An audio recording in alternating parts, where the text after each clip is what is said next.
So, Andrew, what's the long-term vision about what the new look public or state housing will deliver to tenants in terms of health, safety, quality of life? Whenever we're making decisions about our homes and where they are, the quality of home, we do take two key things into account. One of them is who is going to be living in that home. And to live in a public house, you've got issues around income, and often you come from quite a complex, difficult background. So we're trying to make sure our homes are in a place where it's easy for you to get the support you need.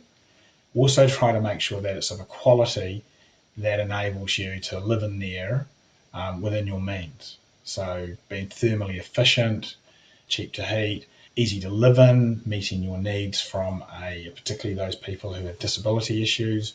We have a very deliberate plan now that at least 15% of our homes will be of the universal design standard. That means they're accessible. We're looking to beat that. That's a bottom line, if you like, for us. It's not actually the targets, we're going to be more than that.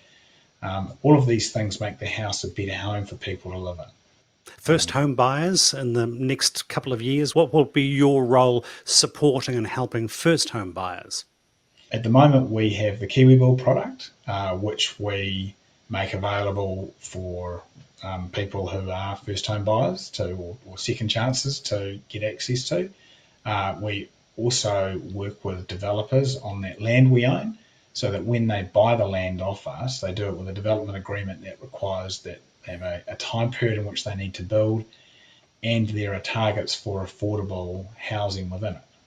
So if you're buying a piece of land of us in Mangere, half of the homes that you build, for example, might have to be affordably priced, and that gives you the ability to buy that land off us ready to build on. Let's imagine for a moment that you were in charge of setting a new course for New Zealand's future. What, Andrew, would be your priorities as we come out and enter recovery? I think there's a way bigger question in there than what I'm responsible for. I think, just as the chief executive of Kainga Ora, when I look at what I'd like to see at a really fundamental level, working with other government agencies and understanding the impact they're trying to have on people's lives, particularly people who live in the homes that we provide, what I would really like to see as New Zealanders be way more accepting of the presence of public housing in their communities. These are people who we are supporting to participate and connect to the communities they live in. And too often there's fear around the presence of our homes and communities. Our customers are members of the community, they're not our customers.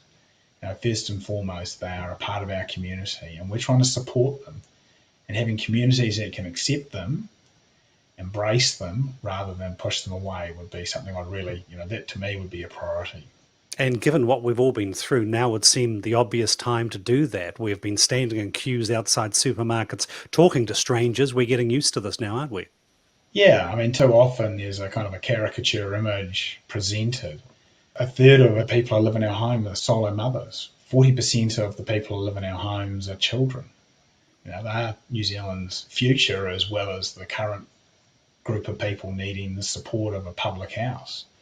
So embracing them and accepting them into communities, making them part of them rather than pushing them away whenever there's a development, is part of making sure that in the long term New Zealand has people who really feel as though they are part of New Zealand. At this very moment, you're sitting there at home running a very large organisation with thousands depending on you for their well-being.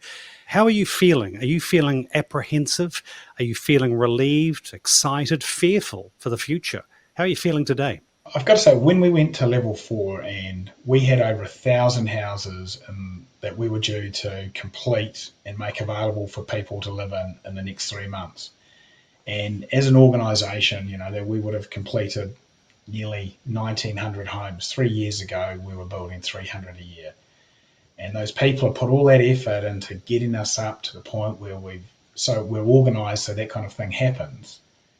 They were pretty gutted. And coming back into level 3 and then 2, and the ability for us to ramp those programs back up again, that's pretty neat.